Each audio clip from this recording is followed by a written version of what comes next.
Hello दोस्तों। आज मैं CHSL मेंस का एग्ज़ाम जो कि 10 अप्रैल को हुआ था उससे रिलेटेड कुछ चीज़ें के बारे में बात करूंगा। आप सभी से बिल्कुल जेन्युइन बात करूंगा। और ये जो CHSL मेंस का एग्ज़ाम था ये किसने कंडक्ट करवाया था, TCS ने या एडीक्यूटी ने। और जो क्वेश्चन का लेवल था, कुछ लोग बोल रहे हैं कि बहुत ही इजी लेवल था पेपर का, या इसमें जो है कट ऑफ बहुत हाई चांसेस है जाने की। तो उन सभी चीज़ों के बारे में एकदम सही तरीके से, एकदम निष्पक्ष तरीके से आप सभी के साथ शेयर करूंगा। आइए सबसे पहले बात करते हैं। ये जो 10 अप्रैल को CHSL मेंस का एग्ज़ाम हुआ है उसमें सबसे बड़ी बात यह है कि आपका जो है टाइपिंग वो कैंसिल हो गया। यानी कि अब वो दूसरे दिन होने को है और वो है आपको जो है 22 अप्रैल को होगी। ठीक। अब जैसे ही कैंसिल की बात आती है तो आप सबके दिमाग में पहले ही ये क्लियर हो जाना चाहिए कि ये एग्ज़ाम TCS ने नहीं करवाया। तो फिर किसने करवाया? तो एडीक्यूटी ने करवाया। ठीक। अब यहाँ पर जो है जब एडुकेटी ने CHSL मेंस का एग्ज़ाम करवाया तो इसमें क्या लेवल रहा सभी चीज़ों की, उसके बारे में बात करता हूँ। सबसे पहले बात करते हैं मैथ्स की। तो अभी जिस तरीके की चीज़ें चल रही है, एग्ज़ाम्स के पैटर्न जो है उसे देखकर यही लगता है कि मैथ्स का लेवल जो है वो काफ़ी थोड़ा डाउन हो गया। हालांकि ये तो CHSL का एग्ज़ाम है, जैसा कि जो SSC के चेयरमैन साहब थे उन्होंने भी कहा था कि जिस लेवल का जो एग्ज़ाम होगा उसी लेवल के क्वेश्चंस भी उसमें आएंगे। जैसे अगर CGL जो ग्रेजुएट लेवल एग्ज़ाम है तो उसके लेवल थोड़े हाई होंगे। CHSL जो कि आपका 12th लेवल है तो वहाँ पर क्वेश्चन के लेवल जो है वो थोड़े से कम होने भी चाहिए, ये सही बात है। तो उस तरीके से देखें तो मैथ्स का क्वेश्चन थोड़ा सा लेवल कम था। इसमें एक या दो क्वेश्चन ऐसे थे जो कि आप अटेम्प्ट नहीं कर सकते थे। बहुत सारे ऐसे भी क्वेश्चंस थे जहाँ पर आप यूनिट डिजिट या लास्ट 2 डिजिट इस तरीके की चीज़ें लगाकर आप इसे आसानी से सॉल्व कर सकते थे। जो बिगनर होंगे जिन्हें यह सब मेथड के बारे में नहीं पता है तो वहाँ पर उन्हें कुछ ना कुछ कैलकुलेशन में टाइम लगा होगा और वो 3-4 क्वेश्चन अटेम्प्ट नहीं कर पाए होंगे। और वहीं पर बहुत से बच्चे तो ऐसे होंगे जो जिन्होंने अभी CGL के अंदर जो चीज़ें हुई है उसके साथ जो कंप्यूटर में फेल हुए हैं और 3 बहुत ज़्यादा हाई मार्क्स लाने के बावजूद, तो वो लोग तो नहीं छोड़ने वाले इस एग्ज़ाम को। मतलब वो तो मैथ्स में पूरा टारगेट किए होंगे, यानी कि सभी क्वेश्चंस बनाए हो। फिर इसी तरीके से रीजनिंग की बात करें तो रीजनिंग भी बहुत, जब भी एडुकेटी ने क्वेश्चन सेट करी है उसमें CGL के भी मैंने प्री के क्वेश्चंस देखे थे, उसी पैटर्न पर वो जा रहा होता है। मतलब कि पैटर्न जो है वो एक ही तरीके का फॉलो कर रहा है एडुकेटी ने। जो नंबर ऑफ फिगर्स जो है वो पता करने होते हैं, मिरर इमेज एक अगर मिल गया तो एक दो, मतलब बेसिक क्वेश्चन ही रीजनिंग के रहते हैं। तो रीजनिंग में मेरे हिसाब से सभी को, चाहे वो बिगनर हो या फिर बहुत ज़्यादा CGL के मार्क्स लाने वाले भी हो, तो उन्हें सभी क्वेश्चन इसमें अटेम्प्ट करने चाहिए थे और इसमें फुल मार्क्स लाने के भी बहुत चांसेस है। तो रीजनिंग भी आप इजी कहेंगे।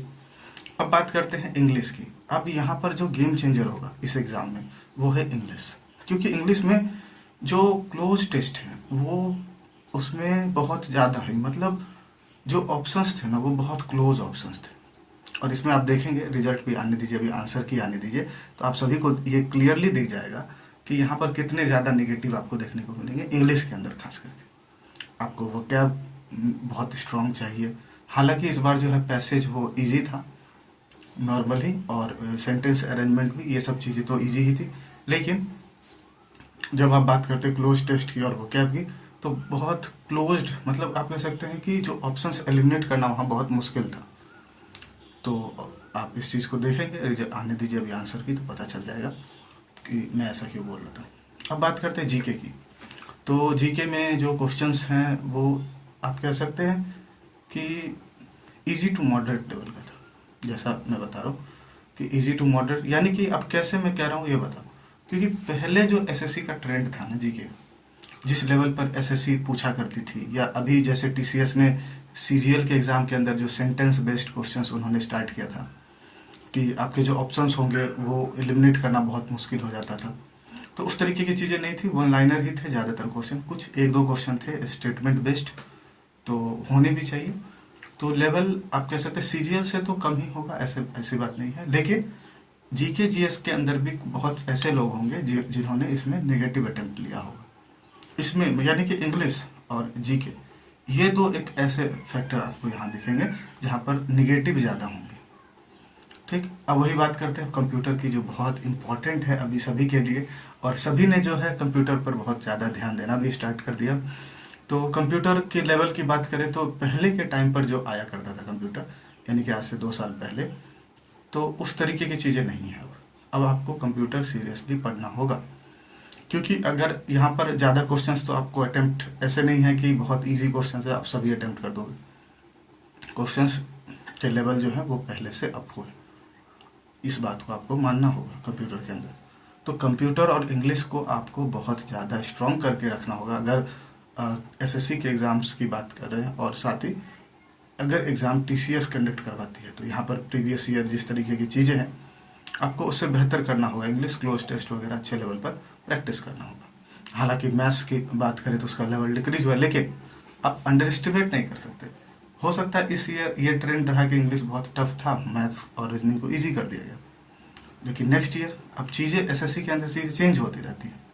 कभी एक चीज़ को ईजी कर दिया जाता है, दूसरे को टफ किया जाता है। जब आप उस पर फोकस करोगे दूसरी चीज़ को टफ कर देंगे। तो आप सभी चीज़ों को, मैंने पहले भी बताया था, आप सभी एस्पेक्ट, सभी चीज़ों को जो है अच्छे लेवल पर ही कवर करते रहें। इसमें ये नहीं है कि ये डाउन चल रहा है तब इसे डाउन कर देते हैं। अनएक्सपेक्टेड चीज़ें है ना, अगर आप एक चीज़ डाउन करोगे उस एग्ज़ाम में वही हार्ड आ जाएगा, तो आपको इस चीज़ को ध्यान रखना है। अब बात करते हैं कट ऑफ की, कि इस बार जो है CHSL मेंस के एग्ज़ाम की कट ऑफ क्या रहने वाली। देखो कट ऑफ सिर्फ इस पर डिपेंड नहीं करता कि क्वेश्चन का लेवल क्या था, कट ऑफ इस पर भी डिपेंड करता है कि नंबर ऑफ वैकेंसीज कितनी है।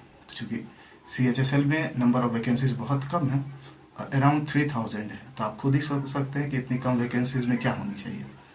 तो इसमें कट ऑफ तो हाई जाएगी, ये तो बिल्कुल जाना ही है।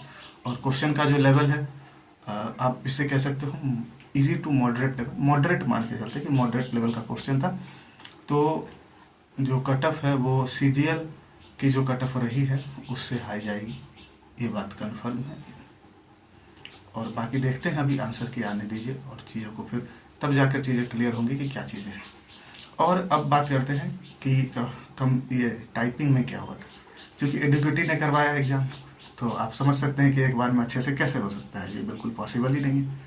आप इतनी शांति से जाकर एग्ज़ाम दे दोगे, लगता है क्या ऐसा? नहीं।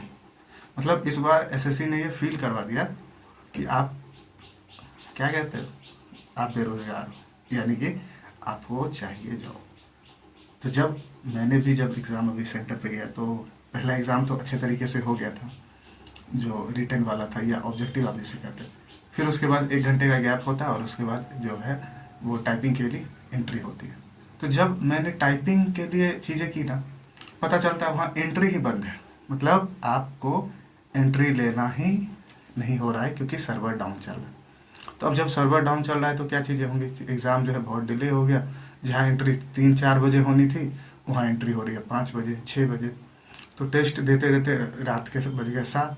तो फिर हम लोगों ने वैसे ही एग्ज़िट कर लिया, वहाँ पर कोई थंब इम्प्रेशन नहीं हुआ। बाद में पता चलता है कि जो टाइपिंग है वो कैंसिल हो गया। अब फिर आप 22 तारीख को जाइए टाइपिंग देने के लिए, ठीक है। तो इस तरीके की चीज़ें देखने को मिली हैं। अब देखते हैं कि एडुकेटी सही तरीके से टाइपिंग भी करवा पाती है या नहीं, बाकी देखते हैं, ठीक है। Thank you so much.